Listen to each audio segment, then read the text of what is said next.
Bonjour et merci de prendre rendez-vous avec l'actualité sur les antennes des médias leaders True TV et Watt FM. Vous êtes au tribunal de l'actualité, 4e et avant-dernière convocation de la semaine. C'est un rendez-vous que vous pouvez également suivre sur nos plateformes Facebook et YouTube.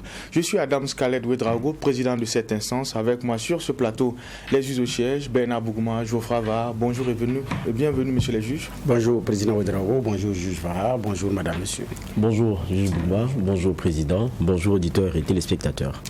Lutte contre la corruption et bonne gouvernance seront au cœur de la présente convocation. Des problématiques d'actualité et remises au goût du jour avec l'annonce de l'opération Main propre par le chef de l'État. Pour en parler ce matin, nous avons à la barre Luc Marius Ibriga, contrôleur général d'État. Bonjour et bienvenue. Bonjour, monsieur le président. Bonjour, monsieur les juges. Bonjour. Alors, avec vous, on va parler de l'ancrage institutionnel de votre structure qu'est l'autorité supérieure de contrôle d'État et de lutte contre la corruption.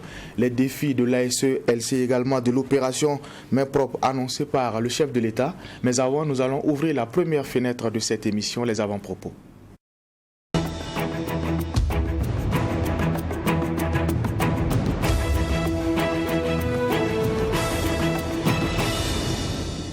Monsieur les juges, vous avez la parole. On commence avec le juge Bougma. Qu'est-ce qui retient votre attention pour cette 4e convocation de la semaine du tribunal de l'actualité?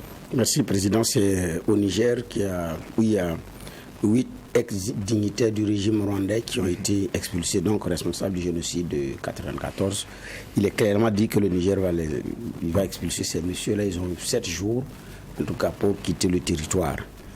Parce qu'ils sont responsables du génocide de Tutsis en 1994. Et donc, ils ont été accueillis en vertu également d'un accord avec l'ONU. Donc, c'est-à-dire que c'est l'ONU qui a obtenu cet accord pour que le Niger puisse accueillir ces personnes-là. Mais elles ne vont pas rester au Niger parce qu'elles vont repartir. Alors qu'il est clairement dit qu'elles doivent quitter. Il y a 4 qui ont purgé leur peine. Et par l'ONU parce que l'ONU les avait condamnés et tout. Mais bon, finalement, ils ne pourront pas rester. Et le Niger évoque pour des raisons diplomatiques. Donc, Kigali certainement a mis la pression sur le Niger. Et bon, parlant de pression diplomatique, c'est ce qu'elle a été pratique, peut-être, comment on appelle ça? C'est sur quel levier le Rwanda a appuyé pour obtenir que le Niger revienne sur sa décision. Donc c'est aussi ça la réalité des États. C'est beaucoup plus des questions d'intérêt et puis bon, de services rendus. Donc finalement, ils ne pourront pas rester. Alors que je dis bien c'est l'ONU. Donc quand on parle de l'ONU, on parle d'instances internationales, on parle d'accords que vous avez ratifiés, on parle de ceci, de conventions, de cela. Mais quand les raisons d'État, les raisons diplomatiques à un moment donné, et puis aussi à la réalité du terrain qui vous impose à un moment donné une certaine conduite, vous ne pouvez pas faire autrement. Et donc nous sommes dans une telle situation où le Niger a fini par plier. Donc les 8 vont être expulsés. Donc c'est ce qu'on a comme réalité aussi. Donc c'est aussi dire que les faits rattrapent. Donc c'est des gens aussi certainement qui ont peur de rentrer au Rwanda. Peut-être parce qu'ils savent ce qui va arriver. Ou qui estiment que, Kagame, président, ils ne vont plus jamais rentrer au Rwanda, mais protégés par l'ONU. Mais qui sont en train de errer, je dis bien, il faut chercher certainement une autre destination. Et là, l'ONU a du boulot, puisqu'en 7 jours, il faut trouver une autre destination pour ces 8 personnes-là. Donc, c'est ce que moi, j'avais comme avant-propos ce matin. Merci, juge Bougma. Juge Var. Oui, merci, président. Moi, je vais m'intéresser au Bénin. On a eu à suivre, pour ce qui est des Béninois, le discours sur l'état de la nation de Patrice Talon. Donc ce qu'on peut retenir comme grand point, c'est qu'il dit qu'il ne fera pas de 3e mandat. Il a parlé de celui-là comme du second. Maintenant, vous savez, en la matière, il y a beaucoup qui ont dit qu'on ne fera pas le 3e mandat et puis ils ont eu le prétexte de contexte pour pouvoir continuer. On l'attend donc sur ce chapitre-là. On sent aussi qu'il s'est beaucoup appesanti sur les questions de facteurs exogènes, c'est-à-dire sanitaires et crises sécuritaires, comme si dans son pays, tout allait comme dans le meilleur des mondes, alors qu'on connaît les nombreuses condamnations qu'il y a eu récemment, sur lesquelles on pouvait trouver matière à redire. Mais en tout cas, c'est un talon qui est paru assez serein, avec même des points d'humour par moment. bon, c'est un peu sa façon d'être et puis sa façon de passer de faire sa communication très souvent. Mais je dis le grand point, c'est la question du troisième mandat. On sait comment certaines volontés redistribuer des cadres dans certains pays et amener à certains cours de force. On espère qu'on n'aura pas droit à cela dans ce pays-là. Merci, monsieur le juge.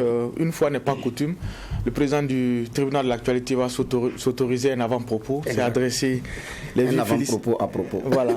vives félicitations au doyen des juges Geoffroy Vaha, qui a été fait hier chevalier de l'ordre du mérite des arts, des lettres et de la communication avec Agraf Radio, Télévision, Presse écrite. Une fois de plus, nos vives félicitations. Merci. Au nom de la production et de l'équipe de réalisation de cette émission.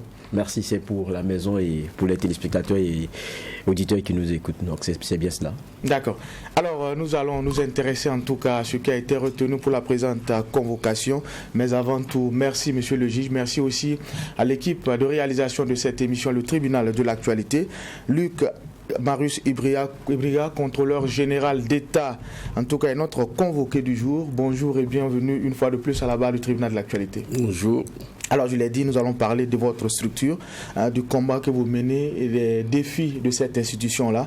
Il faut rappeler que vous êtes à la tête de l'ASE depuis novembre 2014, c'est bien cela. Alors vous êtes à la retraite et en fin de mandat. Beaucoup se posent la question, pourquoi vous êtes toujours aux commandes de cette institution-là? Qu'est-ce qui se passe? Oui, je suis à la retraite en tant qu'enseignant à l'université de Ouagadougou. Et au moment où j'ai été nommé à la tête de l'ASE, à l'époque ça s'appelait ASE, il n'y avait pas de mandat. Et donc c'est en 2015, en novembre 2015, que la loi organique 082-2015 CNT a été adoptée. Et pour assurer une véritable indépendance de l'institution et de son responsable, il a été prévu que le contrôleur général d'État est désigné par appel à candidature par le conseil d'orientation de l'ASE. Conseil d'orientation qui est composé de 9 personnes, à savoir 3 personnes venant du secteur public, c'est-à-dire 1 du parquet. Et là, c'est un représentant du procureur général près la cour d'appel, un représentant de l'AJE et un représentant de la CENTIF, 3 du public, 3 du privé, à savoir un représentant de l'ordre des experts comptables, un représentant de l'ordre des avocats et un représentant de la chambre de commerce, et 3 de la société civile, à savoir un représentant des organisations de lutte contre la corruption, un représentant des organisations de promotion de la bonne gouvernance et un représentant des journalistes d'investigation. Ce sont ces 9 personnes qui désignent le contrôleur général d'État, c'est-à-dire qui font lancent l'appel à candidature, qui font la validation, la présélection et la sélection.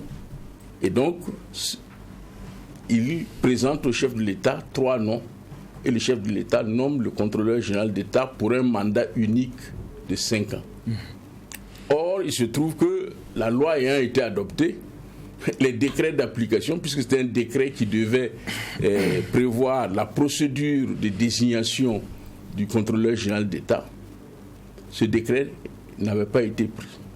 Bien que nous l'ayons préparé, que nous l'ayons introduit depuis 2018, ce n'est que en juin-juillet 2021 que ça a été adopté.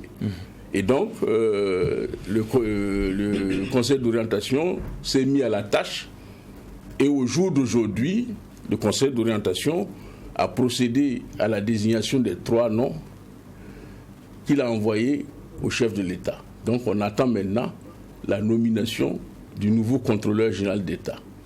Donc c'est cette situation qui explique, puisque les décrets d'application n'avaient pas été pris, il était difficile de savoir comment choisir un contrôleur général d'État.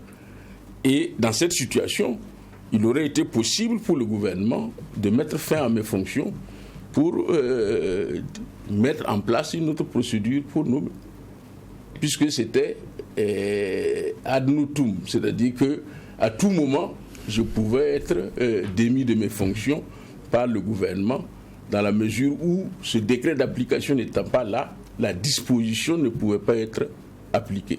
Alors, en attendant la désignation du contrôleur général d'État, vous êtes intérimaire ou bien est-ce que vous n'êtes pas en situation d'illégalité? Non, je ne suis pas en situation d'illégalité dans la mesure où les textes d'application n'ayant pas été pris, il n'est pas possible de mettre en œuvre la loi.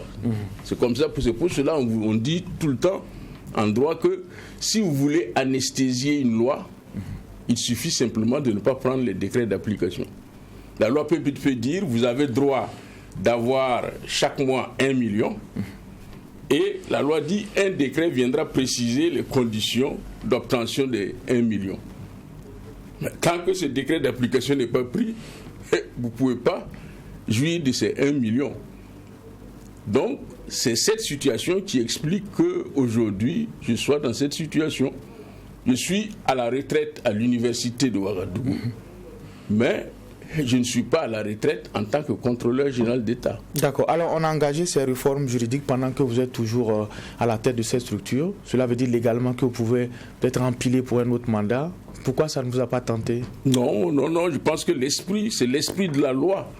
Et comme le juge le disait tout à l'heure, il ne faut pas travestir l'esprit de la loi. L'esprit de la loi est que le contrôleur général d'État ne fasse qu'un seul mandat. Pourquoi? Parce que en occupant ce poste, vous êtes en situation de risque de compromission. Or, quand vous cherchez un second mandat, vous risquez fort d'entreprendre des démarches pour essayer de faire en sorte que vous soyez reconduit. Et en ce moment, non seulement vous fragilisez l'institution, mais également vous travestissez l'esprit de la loi. Dans la question de la rétroactivité de la loi, ça ne s'applique pas. Non, là, oui, si on voulait faire une interprétation stricte, la loi n'est pas rétroactive, j'aurais pu dire que je suis candidat. Mais je pense qu'il y a la lettre de la loi et à l'esprit de la loi. D'accord. Et c'est l'esprit de la loi ici qu'il faut véritablement respecter si on veut que l'institution ait son indépendance et son autonomie. Monsieur le juge. C'était d'ailleurs ma question, la loi ne disposant que pour l'avenir. Je voulais demander est-ce que le conseil d'orientation a tenu compte pour vous demander si vous-même vous voulez rester ou pas, ou bien c'est vous qui avez décidé de ne pas... Non, le conseil d'orientation a lancé l'appel à candidature. Si je voulais être candidat, j'aurais pu candidater, comme on dit. Mais pour moi, je pense que ça aurait été contraire à l'esprit de la loi. Et ayant participé à l'élaboration de ces textes, je pense que je suis bien placé pour comprendre ce qui a concouru à la mise en place de cette disposition de mandat unique de 5 ans. D'accord. Mais qui sont ces 3 personnes qui sont retenues? Ah, je ne le sais même pas.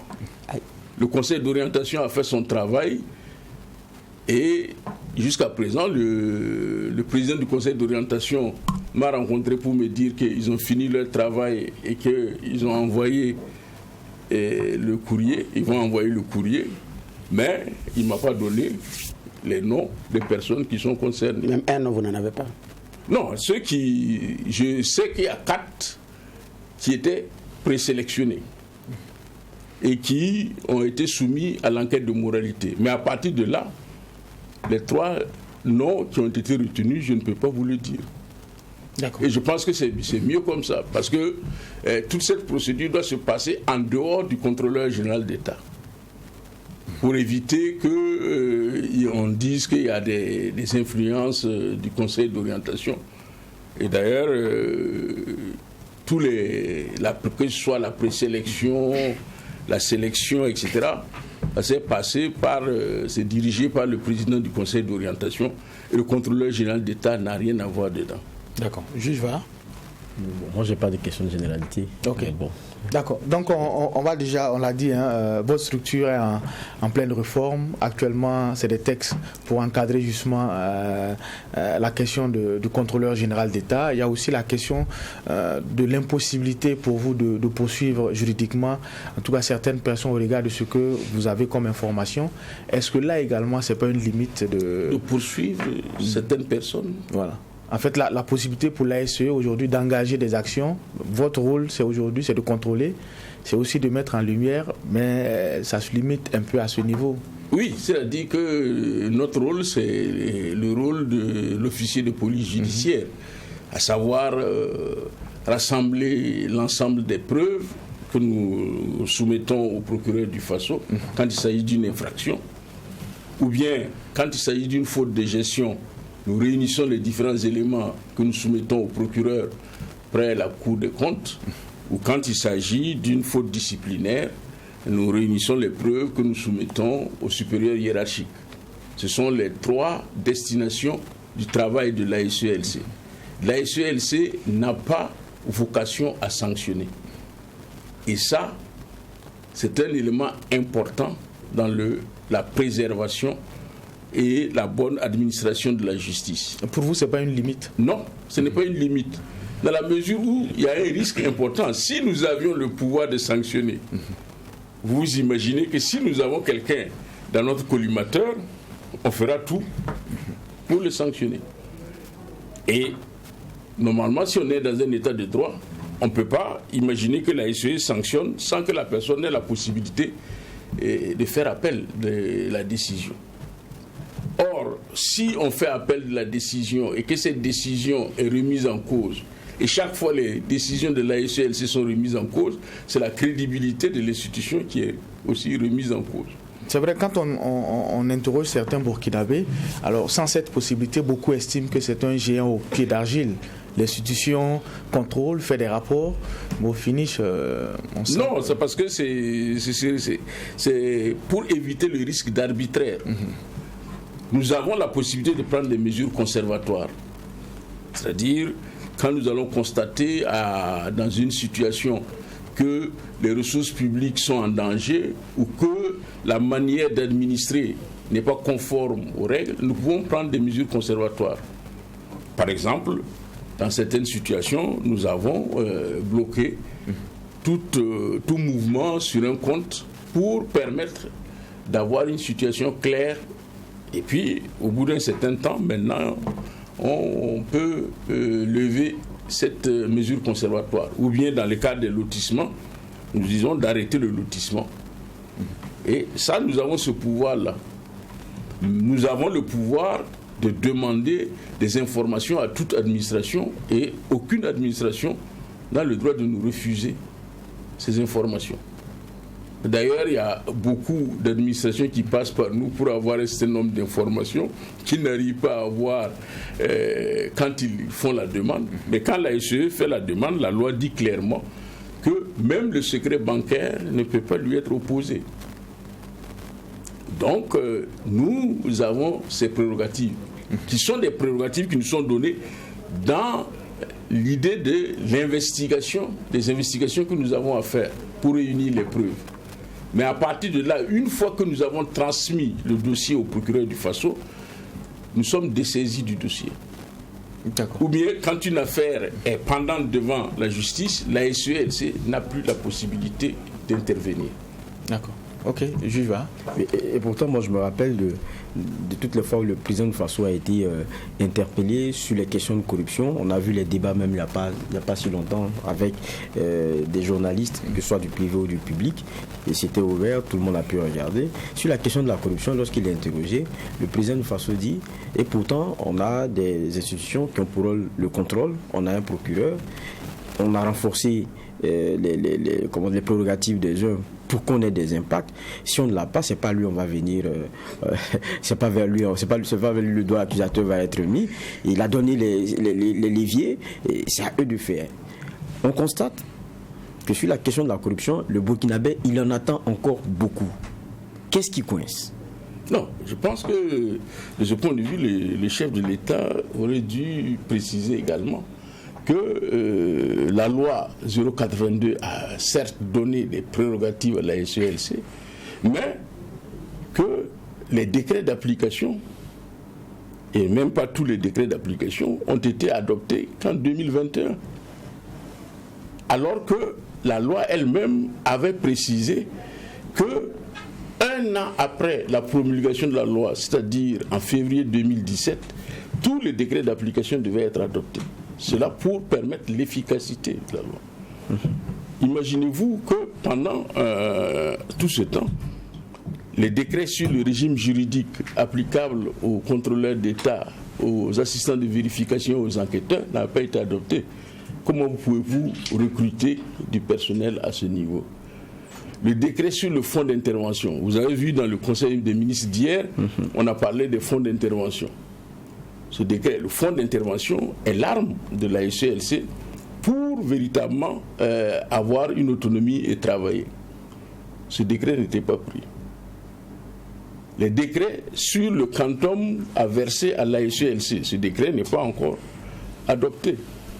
L'organigramme de la SELC, ce décret n'avait pas encore été adopté jusqu'en juin-juillet 2021.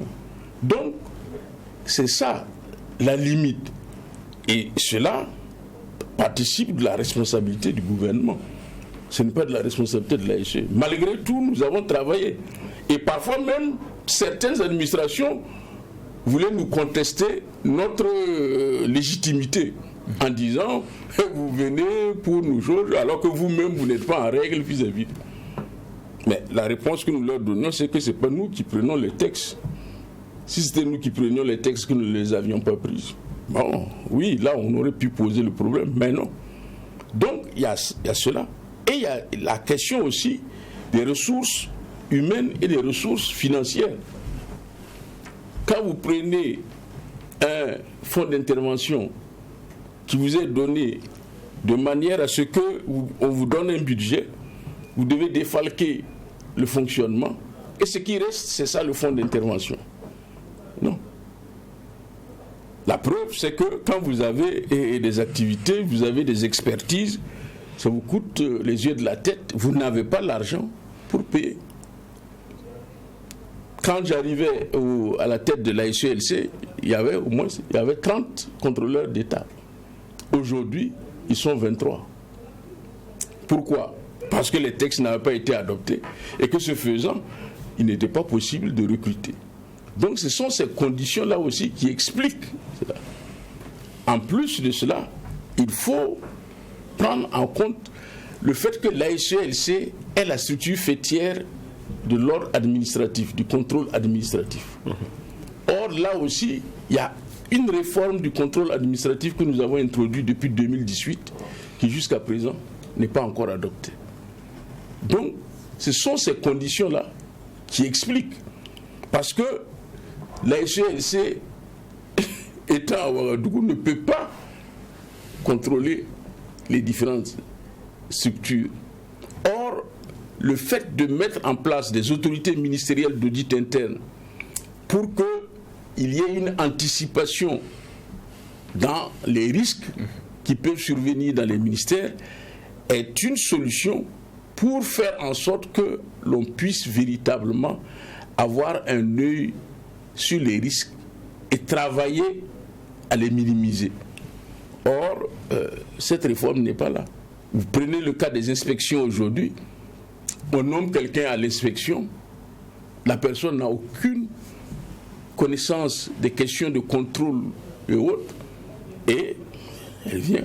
On a vu même des ministères où des ministres sont allés prendre leurs copains pour venir nommer à l'inspection, qui n'avaient rien, aucune relation avec le ministère qu'ils administraient, et qui posait problème. Beaucoup considèrent l'inspection comme étant un garage. Quand on vous nomme là, c'est parce qu'on ne sait pas où on va vous mettre, on vous met ça.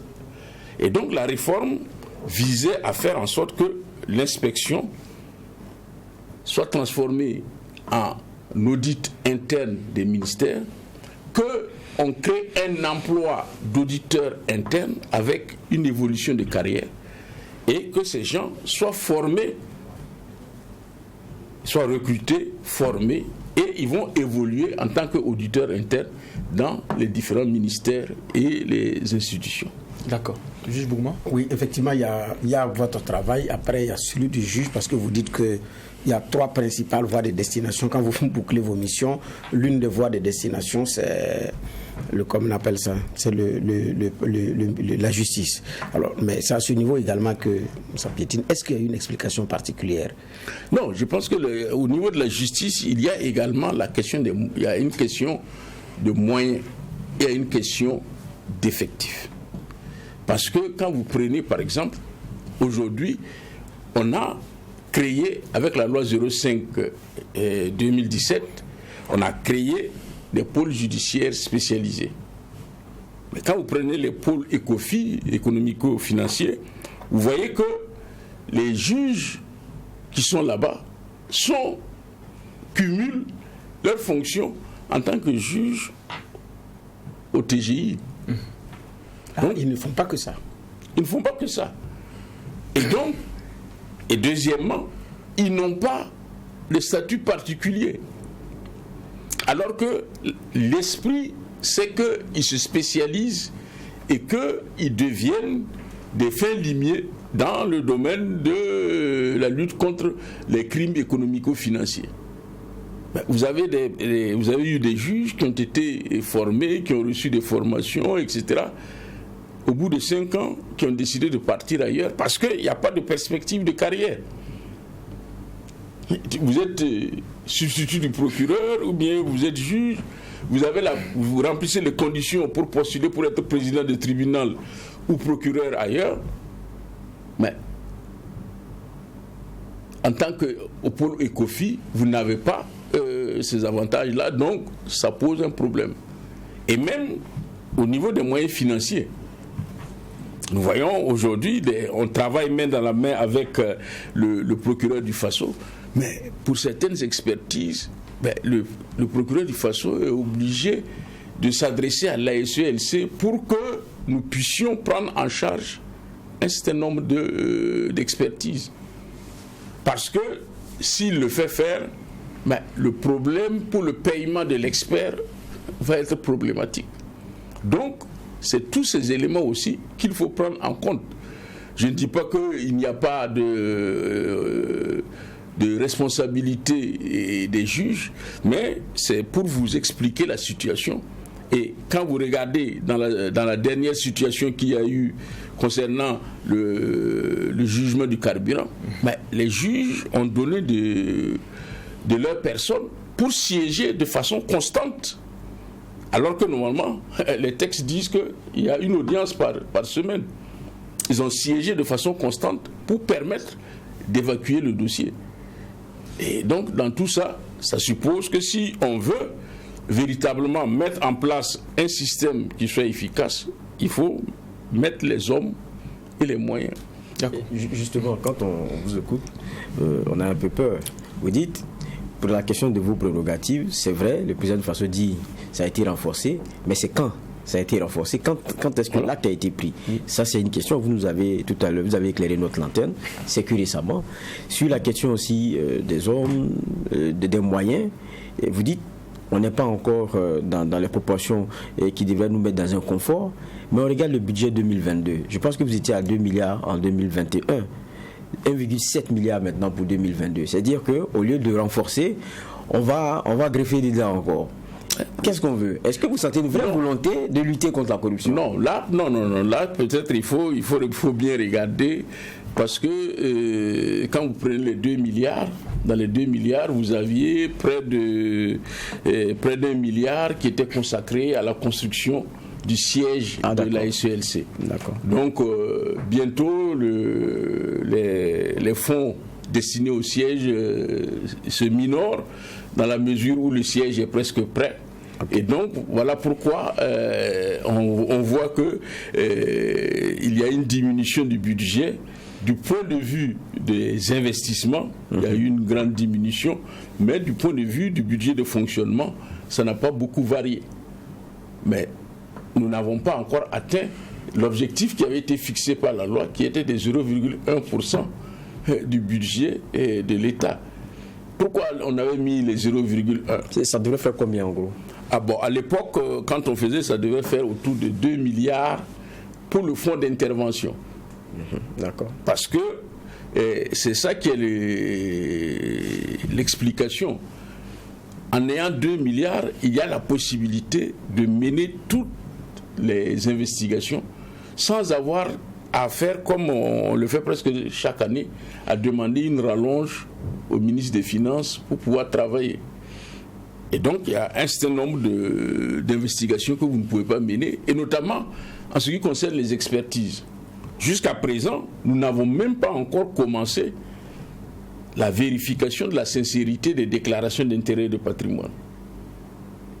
Vous imaginez, quand on va vouloir faire cette vérification et que on doive vérifier combien coûte votre villa, il faut commettre un expert pour qu'il aille évaluer.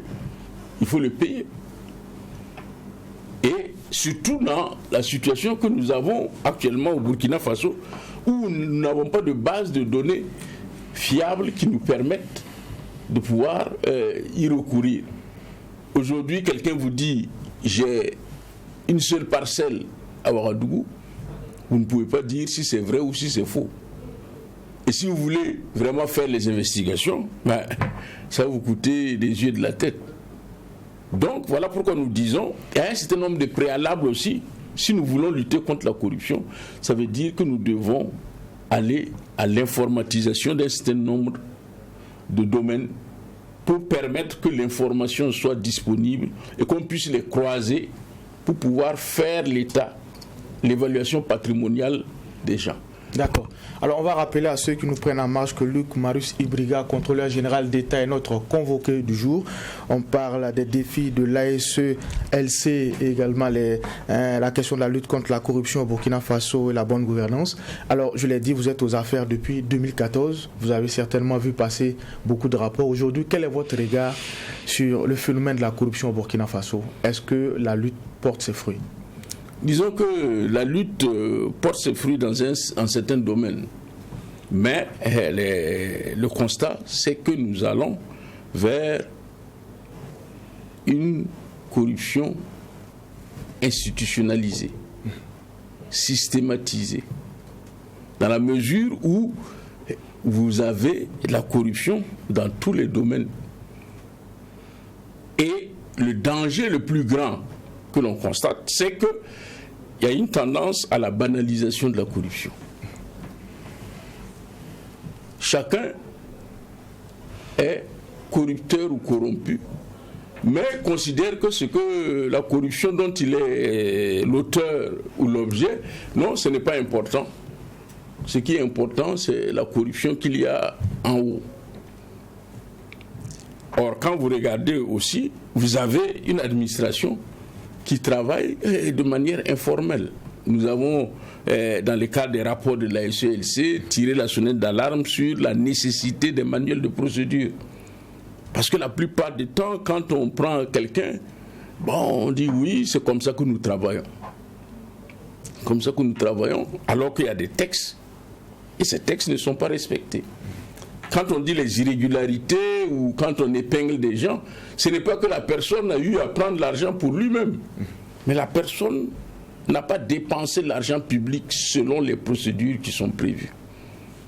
Donc, c'est ça. Il faut que le ministre de la prospective et des réformes structurelles prenne cette question à bras le corps pour véritablement imposer dans nos administrations des manuels de procédure.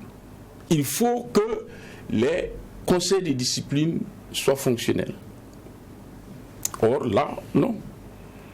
En 2016, le chef de l'État nous a demandé une liste des personnes qui étaient concernées par les conseils de discipline, qui avaient été épinglés par la SELC. Nous lui avons donné. Quelque temps après, nous sommes allés le voir pour lui demander, mais notre liste, qu'est-ce que vous en avez fait?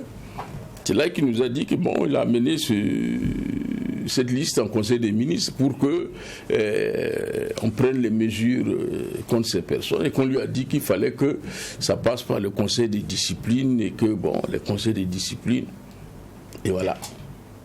Donc, si le Conseil des disciplines ne fonctionne pas, ça veut dire qu'à ce niveau, ça interpelle tout le monde.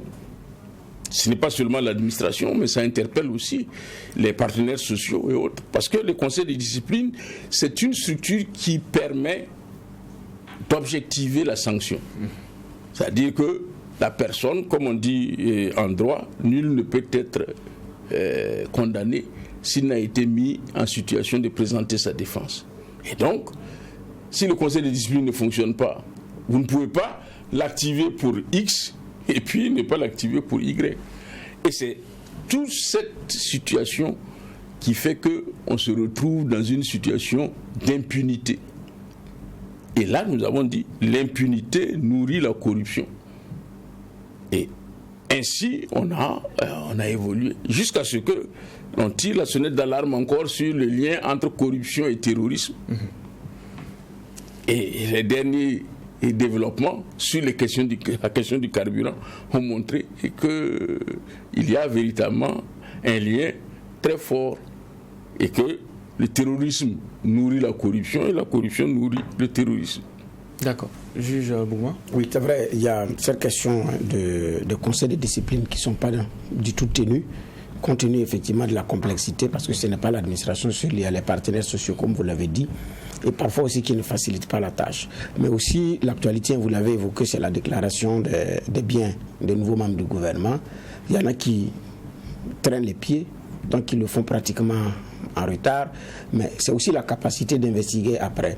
Alors, à ce stade-là, est-ce que quand vous recevez les déclarations, vous avez la possibilité d'investiguer après pour savoir la suite? Est-ce que la déclaration est honnête? Est-ce qu'elle est sincère? Parce qu'il y en a qui ont des biens hors d'ailleurs des frontières du Burkina. Non, disons que c'est là où c'est sur ce point que j'insistais par rapport à la question des moyens. Parce que la question de la vérification de la sincérité et des déclarations, le travail préalable, nous l'avons fait. Les contrôleurs d'État ont été formés sur l'évaluation patrimoniale, etc. Mais maintenant, il faut qu'on ait les moyens de le faire. Les premiers cas que nous avons eu à faire dans le dossier Bouddha et Bougma, où nous avons fait une évaluation immobilière, ça nous a donné au bas mot près de 15 millions. Pour les investigations déjà. Pour les investigations, l'évaluation immobilière. Et là, en plus de cela, il faut d'autres types d'investigations à faire. C'est pour cela que j'ai dit, la SELC minorerait le coût des évaluations, de la crédibilité, de la sincérité des déclarations, si en amont, nous avions, par exemple, un cadastre informatisé. Là, il suffit simplement de faire recours à ce cadastre-là pour savoir quelles sont les propriétés foncières de la personne. Qu'on ait aussi, du point de vue des immeubles à Ouagadougou, on ait aussi leurs réels propriétaires. Parce que il y a toujours la question des prête-noms qui se pose et qui rend plus difficile l'évaluation. Donc, la question de la création de l'IFU pour l'identifiant unique pour chacun devrait normalement, si cela est poursuivi, permettre à terme d'avoir la possibilité, en croisant les différentes bases de données, de pouvoir évaluer sans avoir à commettre des experts pour le faire. C'est pour cela, actuellement, nous sommes en train de signer des conventions avec les différents groupes d'experts pour avoir des prix, je dirais, promotionnels qui nous coûteraient moins cher vu que nous serons appelés à les contacter pour faire cette évaluation. D'accord. Alors, il y a la loi sur le délit d'apparence qui, à son temps, avait suscité beaucoup d'espoir au sein des structures qui luttent contre la corruption au Burkina Faso, mais sur la réalité des faits, quand on regarde sur le terrain, la loi elle est inopérante. Qu'est-ce qui fait que ça ne marche pas? Non, elle n'est pas inopérante puisqu'elle a été déjà utilisée à plusieurs reprises, mais c'est comme je vous dis, la loi a inversé la charge de la preuve.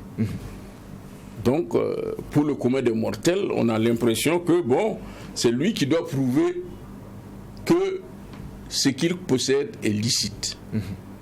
Mais, en réalité, même s'il y a l'inversion de la charge de la preuve, vous devez aussi faire l'évaluation pour pouvoir contester au besoin ce que la personne dit. Donc, les coûts ne sont pas minorés. Et donc, quand vous allez pour faire l'évaluation, et c'est ça que je vous disais dans le cadre du dossier Bouddha par exemple, quand vous allez pour faire l'évaluation, vous avez non seulement l'évaluation immobilière, mais vous avez des questions douanières, vous avez des questions fiscales et autres. Et tous ces éléments, vous devez faire les investigations pour fournir au procureur les éléments nécessaires pour sa décision. Donc, c'est ça le fait que les coûts font que, quand vous regardez que vous devez faire des contrôles et que vous devez prendre 20 ou 30 millions pour mettre dans une évaluation, en ce moment, vous jugez, est-ce que c'est mieux de faire le N-1 pour contrôler tous les ministères et voir comment l'argent est utilisé, ou bien il faut aller dans le cadre d'un délit d'apparence et puis maintenant se retrouver sans la ressource. D'accord. Juge va. Oui, on sait que lorsque le président du Faso faisait son discours avec les engagements après Inata, sur les questions de corruption, on a cité notamment la SELC avec laquelle il allait travailler. On sait qu'il y a eu des rencontres. De ce que je lisais dans un journal de La Place, vous disiez que vous aviez fait un travail, je pense que c'était le 18 décembre 2020, sur une tribune d'interpellation avec le RENLAC. Et c'est ce que vous avez transmis d'ailleurs au président du Faso en termes d'orientation, puisqu'en son temps, je pense que l'exécutif n'y avait pas participé. C'est quoi le contenu, si on peut savoir? Non, le contenu de cette tribune d'interpellation, c'est-à-dire que le document que nous avons adressé au chef de l'État comporte 4 parties. Et une première partie qui est une analyse du contexte national.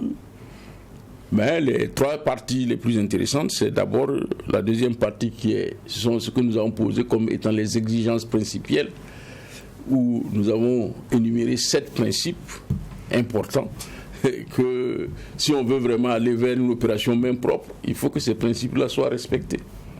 Ensuite, nous avons résumé, synthétisé la tribune d'interpellation que nous avions faite qui pose un certain nombre de problèmes. Par exemple, nous avons l'audit de la gestion militaire de 2016 à 2020 sous la supervision de la SELC avec le concours d'experts indépendants.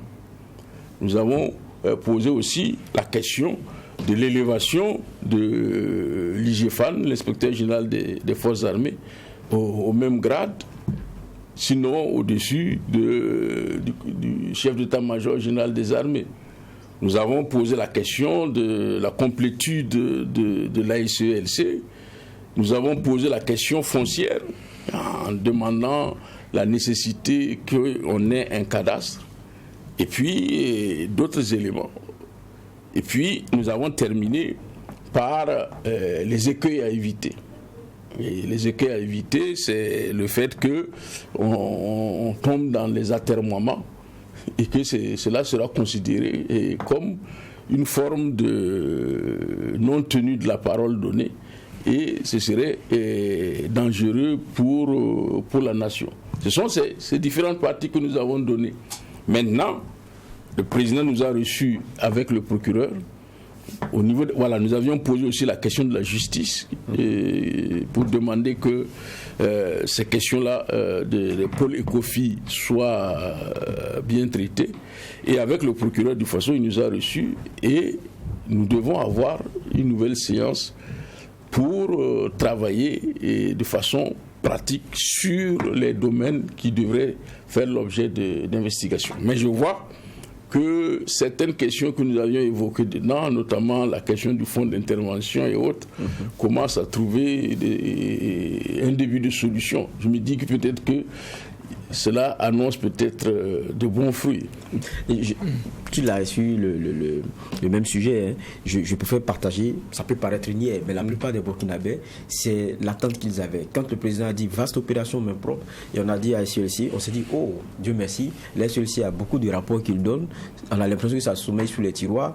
On va avoir peut-être le nom des grands voleurs de la République et des gens qui seraient inquiétés. On n'est pas à ça.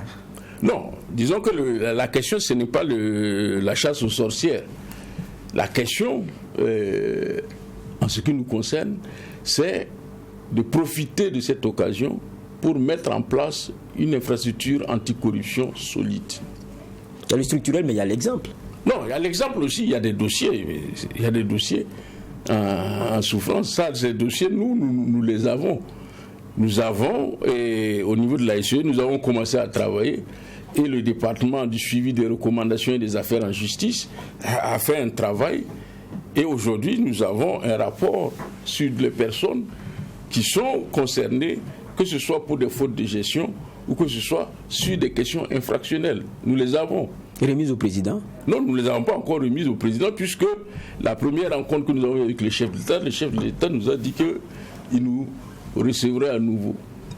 Et en ce moment, à partir des orientations que nous lui avons données, on verra quels sont les domaines dans lesquels nous allons travailler. Mais nous nous préparons et nous avons déjà un certain nombre d'éléments au cas où on devrait accélérer. C'est non seulement l'ASE, mais il y a la Cour des comptes, il y a l'institution judiciaire, le procureur du Faso, et il y aura aussi les conseils de discipline. Parce qu'il y a des fautes disciplinaires qu'il convient de sanctionner. Et nous avions dit il y a nécessité de réfléchir sur les textes concernant les conseils de discipline pour les redynamiser et permettre leur fonctionnement. D'accord. Tout de suite, vous avez dit que vous avez souhaité que l'inspecteur général des forces armées nationales, donc l'IGFAN, soit élevé au même grade. Peut-être qu'au même niveau que le chef d'état-major général des armées, alors que dans les rangs de l'armée, on dit que la fonction prime sur le grade. Pourquoi est-ce qu'une telle élévation, ou bien de grade inférieur, ça va poser véritablement problème? Ça pose problème parce que dans l'armée, vous savez bien qu'il y a la discipline de la hiérarchie.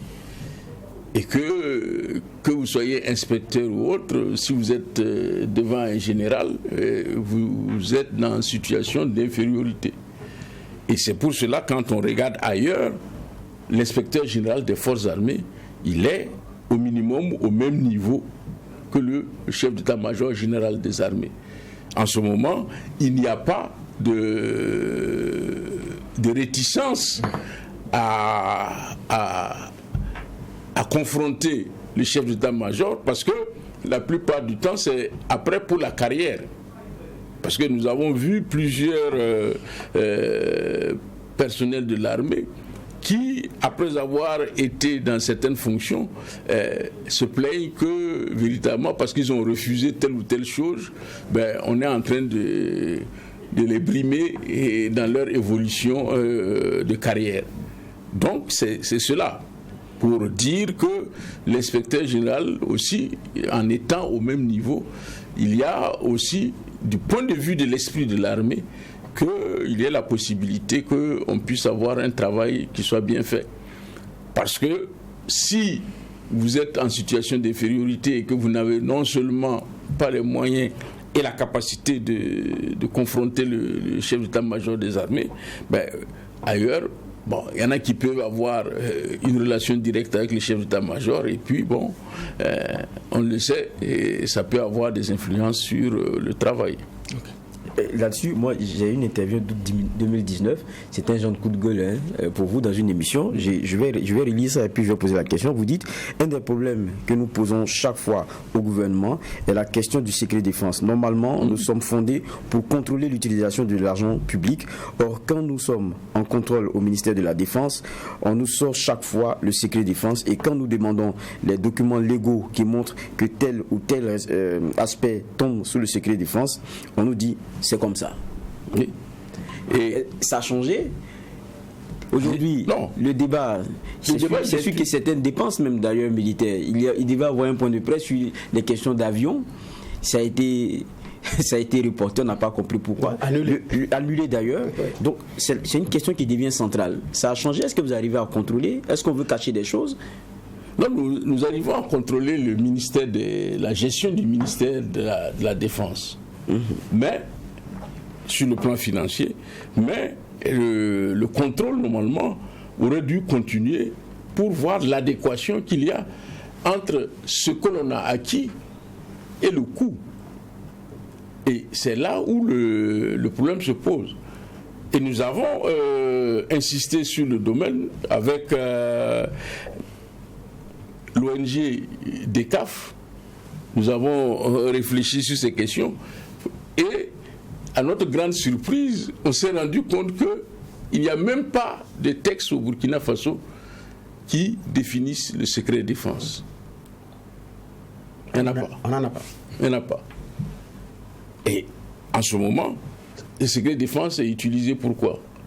C'est vrai qu'au niveau de l'ANR, il y a un certain nombre de renseignements qui sont classés selon un certain niveau de risque et qu'il y a certaines personnes qui peuvent en connaître. Mais il n'y a pas de texte sur le secret défense. Et donc nous étions en train de travailler, et nous travaillons actuellement à ce qu'on puisse avoir un texte sur le secret défense. Mais le secret défense ne peut pas mettre un obstacle au contrôle de l'utilisation des fonds publics. Parce que le principe, c'est qu'aucun centime public ne doit échapper au contrôle. Et ça, c'est une chose que nous devons faire. Et c'est pour cela que nous disons que si l'IGFAN, l'Inspection générale des forces armées, est opérationnalisée et mise en situation de travailler, l'IGFAN fait partie des corps de contrôle de l'ordre administratif. Donc, elle travaille sous la responsabilité de la SELC. Donc, nous avons la possibilité de travailler de concert avec l'IGFAN pour pouvoir véritablement contrôler la réalité des acquisitions, pour qu'on puisse avoir une situation. Parce que si on vous dit, on a vu dans certains pays, quand on parle du secret de défense, on vous dit que le nombre de patogaz qu'on a acheté, on ne doit pas le donner parce que c'est secret de défense. Parce que si vous donnez le nombre de patogaz que vous avez acheté, on sait combien de troupes vous avez. Je dis, en ce moment, ça pose problème. Même concernant les avions, l'armement que l'on achète. Aujourd'hui, c'est véritablement se cacher derrière son petit doigt que de dire que le coût d'achat de l'avion, là, c'est secret. Vous avez des sites internationaux sur lesquels vous pouvez savoir ce que le Burkina Faso a acheté sur la scène internationale. Donc, maintenant, ce qui est important, c'est la question de l'adéquation entre le coût payé, c'est-à-dire le prix payé, et la réalité de la qualité du bien. Et c'est ça qu'il est important de faire. Là où la corruption détruit l'armée, c'est quand le contribuable paye chèrement pour avoir un matériel de piètre qualité. D'accord. Concernant l'opération main propre, vous dites que pour que ça soit une réussite, il y a des préalables, il faut baliser le terrain. C'est quoi ces préalables-là? Non, ces préalables, c'est un certain nombre de principes qu'il faut appliquer. C'est l'acceptation du principe de mettre fin à l'impunité. C'est le principe aussi de l'exemplarité. C'est un des premiers principes d'ailleurs que nous avons souligné, l'exemplarité des gouvernants. Parce que la corruption, elle, diminue quand l'exemple vient d'en haut. Vous prenez par exemple tous les pays dans lesquels les premiers responsables ont toujours montré une rectitude par rapport à la gestion du bien public, vous avez une baisse significative de la corruption. Mais si vous avez une latitude à considérer qu'il y a des gens qui sont au-dessus de la loi et que ce sont les autres qui sont concernés, mais vous avez une efflorescence de la corruption. Parce que vous considérez qu'il y a des gens qui peuvent échapper à la loi. Donc ces principes-là que nous avons énoncés, je ne les ai pas en tête ici pour vous, les 7 principes, sont essentiels. Parce que, comme je disais tout à l'heure, le souci, ce n'est pas de faire une vendetta. Le souci, c'est de profiter de l'occasion pour installer une infrastructure anticorruption solide, qui prenne en compte non seulement les structures publiques, mais aussi les structures de la société civile. On ne peut pas comprendre que, jusqu'à aujourd'hui, des structures privées de la société civile qui luttent contre la corruption ne bénéficient pas d'un appui de l'État dans cette lutte, dans la mesure où certaines même sont reconnues d'utilité publique. Donc, ça veut dire que, normalement, l'État devrait donner des ressources à des structures comme le RENLAC, comme le CIFWEB, comme le CERAF FP ou le CGD, pour le travail qu'ils font dans le cadre de la promotion de la bonne gouvernance et la lutte contre la corruption. Donc c'est cette infrastructure-là qu'il faut mettre en place. Et puis aussi, comprendre que la meilleure façon de lutter contre la corruption, c'est la prévention. Parce que il faut qu'on asseye une culture du refus de la corruption. Et cette culture du refus de la corruption, elle suppose que l'on fasse en sorte que l'intégrité soit enseignée à nos tout petits pour qu'ils grandissent et s'élèvent avec cet esprit d'intégrité et du refus de la corruption. D'accord, peut-être dernière question, nous sommes presque au terme de cette émission. Le rapport 2020 de la SELC, est-ce qu'il est déjà prêt? Oui, il est en phase de finition. D'ailleurs, nous étions à Bobo la semaine dernière pour son élaboration. Et donc, il sera remis au chef de l'État dans les premiers moments de 2022. D'accord. Luc Marius Ibriga, merci d'être passé à la barre du tribunal de l'actualité. Vous êtes contrôleur général d'État. Avec vous, on a parlé de l'ancrage institutionnel de l'autorité supérieure de contrôle d'État et de lutte contre la corruption, les défis de votre structure, l'opération Main propre. Merci également à messieurs les juges pour les clés de lecture.